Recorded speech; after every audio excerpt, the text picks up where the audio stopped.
பூனாச்சி அல்லது ஒரு வெள்ளாட்டின் கதை. தமிழ்ல எழுதப்பட்ட மிகச்சிறந்த புத்தகங்கள்னு நாம ஒரு பட்டியல் போட்டோம்னா அதுல முக்கியமான இடம் பூனாச்சிக்கு உண்டு. பெருமாள் முருகன் இந்த மொத்த புத்தகத்தினுடைய அழகியலையும் ஒரு வெள்ளாட்டோட வாழ்க்கை வரலாற சொல்றதன் மூலமா, அதுல அவர் காட்டுற ஊமை மூலமா பிரமாதமா வெளிப்படுத்தி இருப்பாரு. நீங்க இந்த புத்தகத்தை படிச்சுட்டு வரும்போதே சமகால அரசியல்ல இந்த புத்தகம் எதை பத்தி பேசுகிறது, இது நிஜமாகவே ஒரு வெள்ளாட்டோட கதைதானா அப்படிங்கறதெல்லாம் உங்களுக்குள்ள பல கேள்விகளை உருவாக்குற ஒரு புத்தகம் தான் இந்த பூனாச்சி.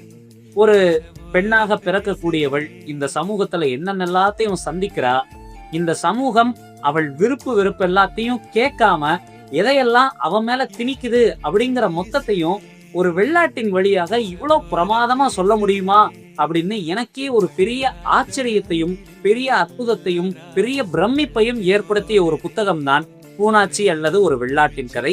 நீங்க படிக்கணும் அப்படின்னு நினைச்சீங்கன்னா அவசியம் படிங்க பூனாச்சி அல்லது ஒரு வெள்ளாட்டின் கதை, பெருமாள் முருகன்.